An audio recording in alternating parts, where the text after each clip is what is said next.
이사야 37장 30절에서 35절입니다. 히스기야 임금님, 주님께서 임금님께 다음과 같은 증거를 보이실 것입니다. 금년에는 백성이 들에서 저절로 자라난 곡식을 먹고 내년에도 들에서 저절로 자라난 곡식을 먹을 것입니다.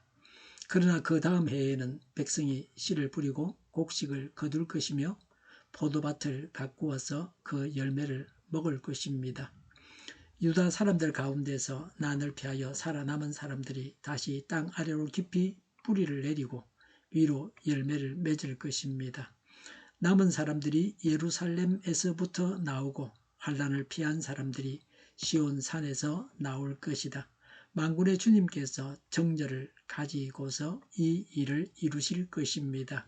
그러므로 아시리아 왕을 두고 주님께서 이렇게 말씀하십니다. 그는 이 도성에 들어오지 못하며 이리로 활도 한번 쏘아보지 못할 것이다.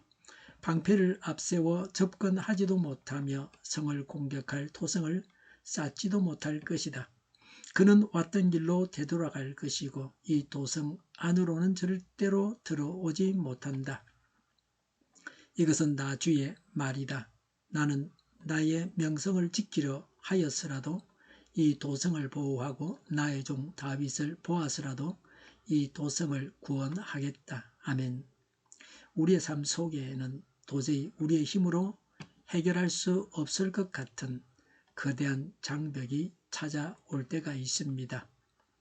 사방이 꽉 막혀 있고 어디를 둘러봐도 소망의 빛이 보이지 않는 절망의 순간입니다. 그 당시 최고의 패권국이었던 아시리아의 대군이 예루살렘 성을 겹겹이 에워싸고 아시리아 군대 장관은 하나님을 모욕하며 항복을 종용했습니다. 군사력으로도 외교력으로도 이길 방법이 없는 절대적인 절망적 상황이었습니다. 이러한 위기 앞에서 히스기야 왕은 하나님의 성전으로 나아가서 부르짖었습니다. 오늘 본문은 바로 그 간절한 기도에 대해서 하나님께서 이사야 선지자를 통해 주신 구체적인 응답의 말씀입니다. 하나님께서는 유다 백성들에게 어떤 소망의 메시지를 선포하셨습니까? 오늘 수많은 영적, 현실적 위기 앞에 서 있는 우리에게 무엇을 하나님은 요구하십니까? 절망의 끝에서 일하시는 하나님의 놀라운 섭리를 함께 보고자 합니다. 30절에 히스기야 임금님, 주님께서 임금님께 다음과 같은 증거를 보이실 것입니다. 라고 했습니다. 이사야 선지자는 하나님의 증거를 예언했습니다. 30절에 금년에는 백성이 들에서 저절로 자라난 곡식을 먹고 내년에도 들에서 저절로 자라난 곡식을 먹을 것입니다. 라고 했습니다. 첫 두 해 동안은 아시리아의 침략으로 파종할 씨앗이 부족하여 농사를 짓지 못해 땅에서 저절로 나는 곡식을 먹습니다. 씨를 뿌리지 않아도 농사를 짓던 땅에서 저절로 떨어진 씨들이 자라서 먹을 것이 있습니다. 그러나 그 양이 적습니다. 겨우 먹고 살게 됩니다. 전쟁으로 인한 피해가 이러합니다. 30절에 그러나 그 다음 해에는 백성이 씨를 뿌리고 곡식을 거둘 것이며 포도밭을 가꾸어서 그 열매를 먹을 것입니다. 라고 했습니다. 유다가 아시리아의 침략으로 황폐해졌는데 3년 후에는 회복된다는 것입니다. 3년째는 완전히 회복되어 스스로 경작하여 먹게 된다는 겁니다. 아시리아의 포위로 인해 유다 백성들은 농사를 지을 수가 없었습니다. 당장 먹고 살 길조차 막막한 심각한 식량 위기에 직면해 있었습니다. 이때 하나님께서는 상상할 수 없는 회복의 징조를 보여주십니다. 전쟁으로 황폐해진 땅이지만 첫 해와 둘째 해에는 심지 않아도 자연적으로 자라는 양식을 통해 먹이시겠다고 약속하셨습니다. 그리고 셋째 해에는 완전히 회복되어 정상적으로 농사를 짓고 열매를 거두게 될 것을 말씀하셨습니다.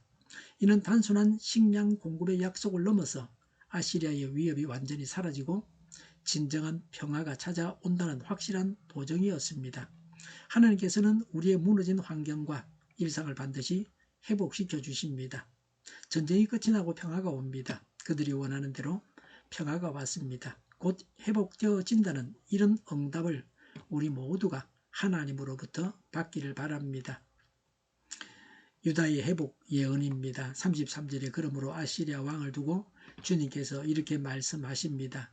그는 이 도성에 들어오지 못하며 이리로 활도 한번 쏘아보지 못할 것이다. 방패를 앞세워 접근하지도 못하며 성을 공격할 도성을 쌓지도 못할 것이다 라고 했습니다. 하나님께서는 유다를 위협하던 아시리아 왕의 비참한 퇴장을 예언하셨습니다. 하나님은 예루살렘 성을 완벽하게 보호하실 것을 약속하십니다. 아시리아 왕은 화살 하나 쏘지 못하고 토성 한번 쌓아보지 못한 채 자신이 왔던 길로 되돌아갑니다. 하나님께서 유다 백성들을 대신하여 친히 싸우셨기 때문입니다. 유다를 구원하신 두 가지 이유를 말씀하고 있습니다. 35절에 나는 나의 명성을 지키려 하여서라도 이 도성을 보호하고 그랬습니다. 하나님의 명예를 생각하셨습니다. 아시리아 왕은 하나님의 명예까지 짓밟았습니다. 그래서 하나님께서 아시리아를 징벌하십니다.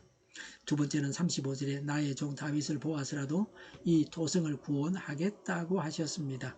하나님은 조상 다윗과 맺은 언약을 신실하게 지키기 위해서 예루살렘을 구원하겠다고 하셨습니다. 하나님은 조상과 맺은 언약을 지키셔서 후손들을 보살펴 주십니다. 우리도 이런 믿음의 조상이 되어야 합니다. 이 구원은 하나님의 이름과 영광을 위해서 그리고 신실하게 맺으셨던 다윗과의 언약을 지키시기 위해서 일어나는 은혜의 역사입니다. 32절에 만군의 주님께서 정렬을 가지고 이 일을 이루실 것입니다 라고 했습니다. 유다의 회복이 인간의 능력이나 공로에 힘입어서가 아니라 순전히 하나님의 사랑과 신실하심에 의해 이루어질 것임을 강조합니다. 하나님은 사랑과는 전혀 다른 방법으로 일을 이루시는 것을 보게 됩니다. 오늘날 우리가 구원받은 것도 하나님의 무한하신 사랑과 언약에 신실하신 덕분입니다. 죽을 죄인을 죄 없다 하시고 자녀 삼아주신 하나님께 무한한 감사와 영광을 돌리는 것이 우리의 본분입니다. 32절에 남은 사람들이 예루살렘에서부터 나오고 환난을 피한 사람들이 시온산에서 나올 것이다 라고 했습니다. 아시리아의 1차 침입 때에도 20만 150명을 포로로 잡아갔다고 아시리아의 비문에 기록되어 있습니다. 이번 2차 원정에서도 상당수의 사람을 죽이고 유다 전역을 황폐하게 했습니다. 31절에 유다 사람들 가운데서 난을 피하여 살아남은 사람들이 다시 땅 아래로 깊이 뿌리를 내리고 위로 열매를 맺을 것입니다 라고 했습니다. 아시리아의 침략을 피해서 예루살렘과 시온산으로 도망했던 자들이 아시리아 군대가 본국으로 되돌아가므로 본래 자기들이 살던 곳으로 되돌아가 생업에 종사하게 된다는 겁니다. 뿌리를 내린다는 것은 기초를 튼튼히 하는 것을 말합니다. 유다가 비록 아시리아의 침략을 받았지만 하나님의 보호하심으로 남은 자들을 통하여서 나라가 다시 굳게 설 것을 말씀합니다. 아브라함과 다윗에게 주어진 하나님의 언약이 유효하여 그로 인해 유다 왕국이 다시 견고하게 세워지고 번영하게 된다는 것입니다. 이 말씀은 요시야 통치하에서 유다 백성들이 번영을 누림으로 실제로 이루어졌습니다. 이 세상을 살아가는데 수많은 불운과 적들이 있습니다. 그 가운데서도 살아남도록 한 것은 인간을 창조한 것만큼이나 큰 기적입니다. 하나님의 관심은 단순히 거리에 있는 양식에만 머물지 않고 고통받는 백성들의 삶 자체를 향하고 있었습니다. 아시리아의 맹렬한 공격 속에서 유다 백성들은 거루터기처럼 겨우 살아남은 비참한 상태였습니다. 그러나 하나님께서는 그 남은 자들이 다시 아래로 뿌리를 깊이 받고 위로 풍성한 열매를 맺을 것이라고 선언하십니다. 어떠한 강풍에도 흔들리지 않는 영적, 육적 견고함을 주시겠다는 선언입니다. 이 모든 일이 가능한 이유는 32절 하반절에 기록한 것과 같이 하나님의 열심히 일을 이루시기 때문입니다. 우리의 조건이나 능력이 아니라 하나님의 백성을 향한 하나님의 거룩한 열정이 이 놀라운 번성과 회복을 가능하게 만듭니다. 뿌리가 깊은 나무는 가뭄이 와도 거센 폭풍우가 몰아쳐도 결코 쓰러지지 않습니다. 결국에는 위로 풍성한 열매를 맺게 됩니다. 우리의 삶에 찾아오는 수많은 위기와 절망의 순간들은 사실 우리의 영적 뿌리를 하나님께로 더 깊이 내리게 하는 하나님의 초대입니다.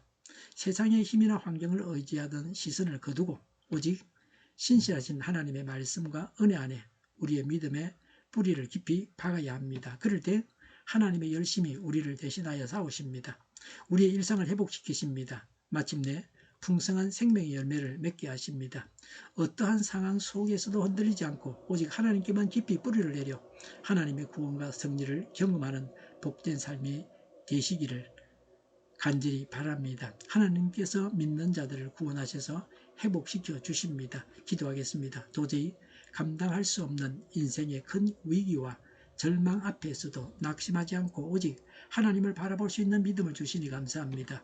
회복의 징조를 보이시고 친히 싸우시며 구원하셨던 하나님의 신실하심을 찬양합니다.